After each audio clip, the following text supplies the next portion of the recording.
we should remember that Congress amended UAPA to make it stringent, and when BJP amended the law to make it even more draconian, and at that time the Congress supported it. This case will follow the timeline of Kapan, where any activist or journalist is randomly arrested and takes 2 years to even get bail. How come PFI is banned but organizations associated with convicts of Khaja Ajmeri bomb blast are not? Why has government not banned right-wing majoritarian organizations?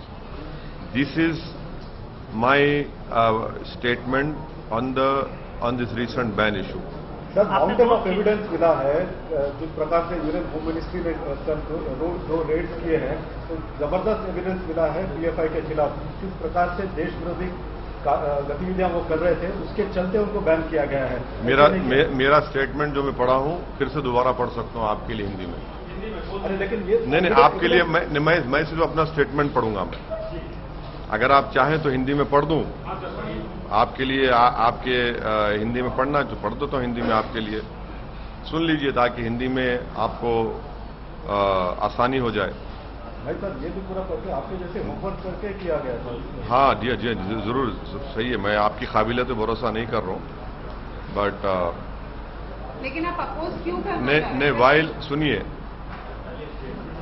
सुन लीजिए ना। मैंने हमेशा PFI की जो ये radical extreme approach है उसका हमेशा मैं अपोज किया हूं और करता रहूंगा, चाहे कोई रेडिकल एक्सट्रीम अप्रोच अडॉप्ट करेगा। मगर ये बैन इसलिए हम सपोर्ट नहीं कर सकते क्योंकि चंद इंडिविजुअल अगर कोई क्राइम करते हैं, उस बिना पर अगर आप ऑर्गेनाइजेशन को बैन करेंगे। सुप्रीम कोर्ट ने क्या कहा कि mere association with an organization is not enough to convict someone। ये जो ड्रैकोनियन बैन जो लगाया गया है, ये मुस्तकबिल के लिए डेंजरस चीज है, क्योंकि आप ये कहना चाहेंगे कोई भी मुसलमान अपनी दिल में जो बात है, जहन में बात है, वो ना करे। और जिस तरीके से हमारी इलेक्ट्रोल जमहूरियत चल रही है वो फाशिज्म के करीब जा चुकी है। तो कोई भी नौजवान मुसलमान अपनी बात को रखेगा तो आप एक पैम्फलेट निकाल देंगे पीएफआई का, और फिर वो जो काला कानून है यूएपीए का, उसको इस्तेमाल करेंगे। और इस यूएपीए के कानून में कई मुसलमान बरसों जेल में रहते हैं, उसके बाद कोर्ट उनको बरी करता है। मैं हमेशा यूएपीए को अपोज किया हूं और उसको अपोज करता रहूंगा, क्योंकि यूएपीए का कानून हमारे संविधान के प्रिंसिपल ऑफ लिबर्टी, जो हमारे संविधान के बेसिक स्ट्रक्चर का हिस्सा, उसके खिलाफ जाता है। ये जो केस होगा, इस तरह जो केसेस मुस्तकबिल में बुक होंगे, नौजवान उसमें बुक होंगे, तो वो सेम सिद्दीक कप्पन की टाइमलाइन को फॉलो करेगा और उनको 2 साल 3 साल लगेंगे बेल मिलने के लिए। हमारा सरकार से पूछना यह है कि ख्वाजा अजमेरी रहमतुल्लाह अलैह की दरगाह पर जो बॉम्ब ब्लास्ट हुआ था, जिसमें मेरे कॉन्स्टिट्यूंसी का एक टोली चौकी हकीमपेट का रहने वाला उसकी मौत हुई थी, उसमें 2 लोगों को कन्विक्ट किया गया कोर्ट ने। वो कौन सी ऑर्गेनाइजेशन ताल्लुक उनका बताइए? कोर्ट का जजमेंट कह रहा है, और उस ऑर्गेनाइजेशन को तो आप बैन नहीं करेंगे। तो इसीलिए ये हमारा इस पर ये कहना है। अब मैं सवालात नहीं लूंगा, ये पार्टी का आप चाह रहे थे कि पार्टी का इसमें स्टैंड क्या है, ये आपके सामने में खुल के रखा हूं। रेडिकलाइजेशन हो, एक्सट्रीमिज्म हो, हम उसका अपोज करते आए हैं। चाहे रेडिकलाइजेशन, एक्सट्रीम कोई भी करो, कोई ऑर्गेनाइजेशन करो, हम उसका अपोज करते आए हैं।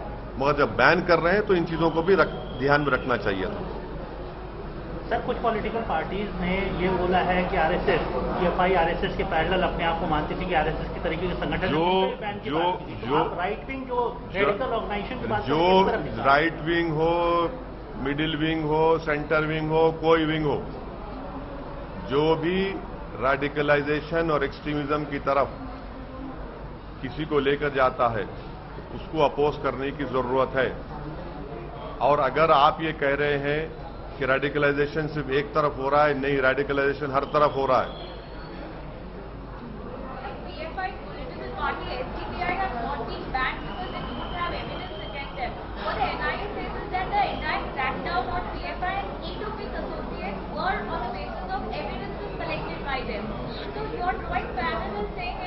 just in saying that you don't support this ban. The fact that NIA says it's done on the basis of evidence collected, and that's the reason why I would apologize to you. I have decided to read a statement. In my statement, I have mentioned the conviction of those people who had bombed Khaja Ajmeri Dargah. The world knows to which organization those two people belong to, the convicted people. There is a conviction, and the court has given the conviction.